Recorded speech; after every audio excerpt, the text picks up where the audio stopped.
بسم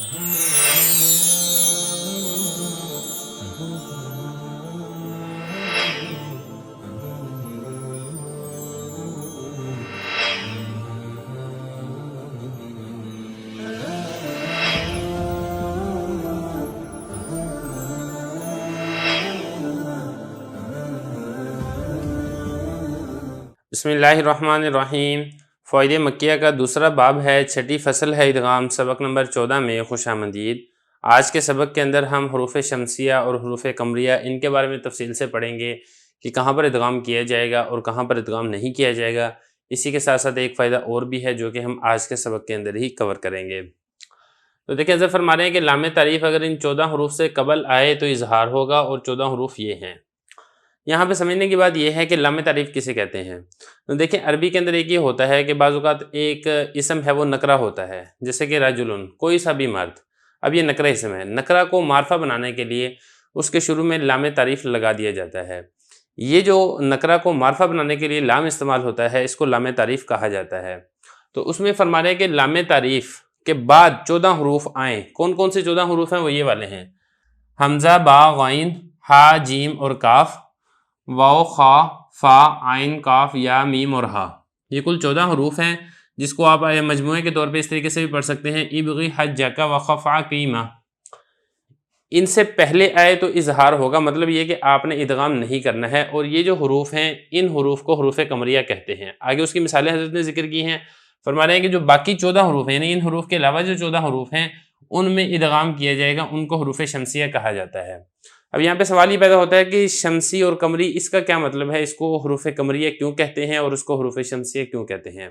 دیکھیں جو قمریہ ہے یہ ہے قمر سے، اور جو شمسیہ ہے یہ ہے شمس سے۔ قمر کہتے ہیں چاند کو اور شمس کہتے ہیں سورج کو۔ یہ دونوں لفظ ہیں قرآن مجید کے اندر۔ جو لفظ قمر ہے وہ ہے ادغام کے بغیر، وہاں پہ اظہار ہوتا ہے، اور اسی طریقے سے جو لفظ شمس ہے وہاں پر ہے ادغام، یعنی لام تعریف کو شین کے اندر ادغام کر دیا جاتا ہے، مدغم کر دیا جاتا ہے۔ تو لہذا شمس کے اندر ہوتا ہے ادغام اور قمر کے اندر ہوتا ہے اظہار۔ لہذا جن حروف کے اندر ادغام نہیں ہوتا ہے اس کو مناسبت ہے لفظ قمر سے، لہذا ان تمام حروف کو لفظ قمر کی مناسبت سے قمریہ کہہ دیا جاتا ہے، اور جن حروف کے اندر ادغام ہوتا ہے اس کو مناسبت ہے لفظ شمس سے، لہذا اس کو لفظ شمس کی مناسبت سے حروف شمسیہ کہہ دیا جاتا ہے۔ تو یہ مطلب ہے حروف قمریہ کا اور حروف شمسیہ کا۔ دوسری وجہ ایک اور بھی ذکر کی جاتی ہے، وہ یہ ہے کہ دیکھیں جیسے سورج جب نکلتا ہے تو جو چھوٹی موٹی روشنی ہوتی ہے وہ ساری کی ساری سورج کی روشنی کے سامنے ماند پڑ جاتی ہے۔ تو یہاں پر بھی ایسی ہوتا ہے کہ جو حروف شمسی 14 حروف ہیں، جب لام تعریف ان سے پہلے آتا ہے تو لام تعریف پڑھنے میں بالکل ایسے ہی ماند پڑ جاتا ہے جیسے کہ چراغ کی روشنی سورج کی روشنی کے سامنے یہ ماند پڑ جاتی ہے، یا ہم یہ کہیں کہ جیسے کہ ستارے ہیں وہ سورج کی روشنی کے سامنے ماند پڑ جاتے ہیں۔ اور اسی طریقے سے جب چاند نکلتا ہے تو چاند کے نکلنے کی وجہ سے جو تارے ہیں ان کی روشنی بالکل ختم نہیں ہوتی ہے، تارے نظر آ رہے ہوتے ہیں، وہ روشنی بھی دے رہے ہوتے ہیں۔ اسی طرح جب حروف قمریہ سے پہلے لام تعریف آتا ہے تو وہ لام تعریف بھی پڑھنے کے اندر آتا ہے اور اس کی بھی روشنی کچھ نہ کچھ برقرار رہتی ہے۔ بہرحال یہ مناسبت ہے حروف شمسیہ کی اور حروف قمریہ کی۔ اب اس کی کچھ مثالیں ہیں وہ دیکھ لیں۔ فرما رہے ہیں حروف قمریہ سے پہلے لام آ جائے گا تو وہ پڑھا جائے گا، جیسے الآن، یہاں پہ حمزہ سے پہلے لام آگے پڑھا گیا ہے۔ البخلی، با سے پہلے لام آگے پڑھا جا رہا ہے۔ الغروری، غائن سے پہلے لام آگے پڑھا جا رہا ہے۔ الحسن بالجنود، الکوثر، الواقعۃ، الخائبین، الفائزون، العلا، القانتین، اليوم، المحسنات۔ اسی طریقے سے ایک اس کے اندر نا ہا بھی ہے، ہا کی مثال نہیں ہے، اس کی بھی آپ مثال دیکھ لیں، جیسے کہ الہدا۔ تو دیکھیں یہ ساری کی ساری مثالوں میں اگر آپ نے غور کیا ہوگا تو لام یہاں پہ پڑھا جا رہا ہے، تو حروف قمریہ سے پہلے لام آئے گا تو اس لام کو آپ نے پڑھنا ہے۔ باقی جو ہیں 14 حروف وہاں پہ ادغام کیا جائے گا، ان کو حروف شمسیہ کہتے ہیں۔ کیوں کہتے ہیں وہ میں آپ کو وجہ بتا چکا ہوں۔ اب اس کی مثالیں دیکھ لیں، جیسے والصافات، والذاریات، ابھی دیکھیں لام پڑھنے میں نہیں آ رہا۔ الثاقب، الثاقب یہ نہیں آپ نے پڑھنا، اث پڑھنا ہے براہ راست۔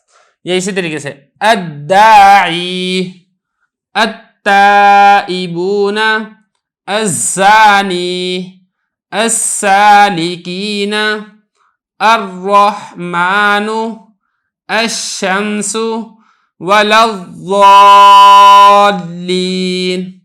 الطارق الظالمین اللہ النجم۔ تو اگر آپ نے غور کیا ہوگا ان ساری کی ساری مثالوں کے اندر جو ہے وہ جو لام تعریف ہے یہ نہیں پڑھا جا رہا ہے۔ لیکن یہاں پر آپ ایک چیز اور سمجھ لیں کہ ان ساری مثالوں کے اندر مدغم اور مدغم فی کے اعتبار سے علامہ خلیل رحمہ اللہ تعالیٰ اور اسی طریقے سے علامہ سیبوی رحمہ اللہ تعالیٰ کے نزدیک لام کا لام کے اندر جو ادغام ہے وہ ہے مثلین، جبکہ جو باقی حروف ہیں ان کے اندر جو ادغام ہو رہا ہے یہ ادغام متقاربین ہے۔ البتہ امام فرر رحمہ اللہ تعالیٰ کے نزدیک لام کا لام کے اندر جو ادغام ہے وہ تو مثلین ادغام ہے، لیکن جو لام کا را کے اندر ادغام ہے اور نون میں ادغام ہے اس کو ادغام متجانسین کہیں گے، اور جو باقی حروف ہے ان کے اندر جو ادغام ہو رہا ہے اس کو ادغام متقاربین یہ کہا جائے گا۔ تو بہرحال یہ فائدہ یہاں تک مکمل ہو گیا ہے۔ اب اس کے بعد جو اگلا فائدہ ہے اب اس کی طرف بھی غور کر لیں۔ فرما رہے ہیں نون ساکن اور تنوین کا ادغام یا میں اور واؤ میں اور طا کا ادغام تا میں یہ ناقص ہوگا۔ اس کو بھی یہاں پہ تھوڑا سا سمجھنے کی ضرورت ہے۔ تو دیکھیں یہاں سے جو ادغام کے مسائل ہیں اس کو حضرت ذکر فرما رہے ہیں۔ پہلا مسئلہ حضرت نے یہاں پر یہ ذکر کیا ہے کہ نون ساکن اور تنوین کے بعد واؤ آ جائے یا پھر یا آ جائے تو یہ جو ادغام ہے یہ ادغام ناقص ادا ہوگا، کیونکہ میں نے آپ کو بتایا تھا ادغام تام اور ادغام ناقص کے اندر کہ ادغام ناقص کے اندر جو مدغم ہے اس کی صفت باقی رہتی ہے، تو یہاں پر بھی جو مدغم ہے اس میں جو صفت غنہ ہے وہ باقی رہتی ہے۔ جیسا کہ مثال یہاں پہ نہیں دی ہے، میں آپ کو مثال دے دیتا ہوں، جیسا کہ میں یاتی، یا اسی طریقے سے نون ساکن کی مثال دیکھ لیں اور اس کے بعد آگے آ جائے واؤ، یا کی تو آگے مثال کے مدغم فی میں یا ہے، میں نے مثال دے دی ہے آپ کے سامنے، دوبارہ میں دہراتا ہوں میں یاتی۔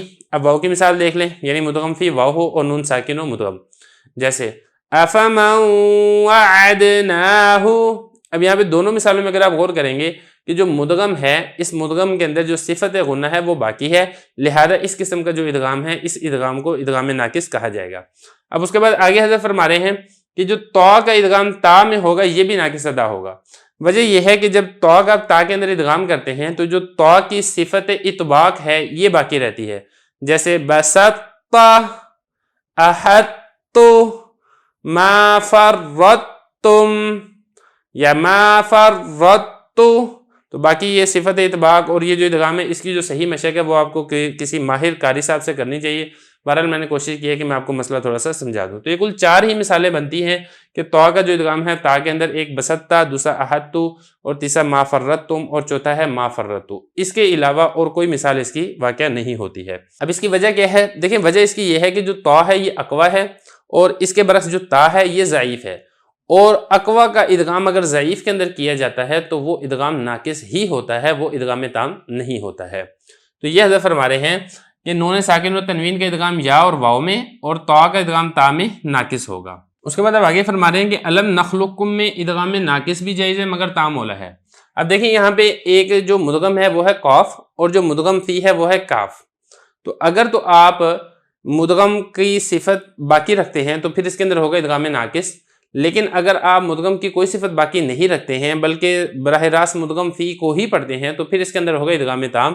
تو دونوں طریقوں سے آپ اس میں پڑھ سکتے ہیں، لیکن حضرت فرمانے مطلب یہ کہ اب اس کی صفت ہے کہ اس میں آواز کو موٹا کیا جاتا ہے قاف میں، الم نخلقکم، تو کچھ نہ کچھ آپ آواز کو موٹا کریں گے تو پھر یہ ہوگا ادغام ناقص۔ اور اگر آپ بالکل قاف کو پڑھتے ہی نہیں ہیں بلکہ براہ راست کاف کو پڑھتے ہیں جو کہ باریک حروف میں سے ایک حرف ہے، آپ اس کو پڑھتے ہیں الم نخلقکم اس طریقے سے، تو یہ جو ہوگا یہ ادغام تام ہوگا، کیونکہ یہاں پہ جو مدغم ہے اس کی کوئی صفت باقی نہیں ہے۔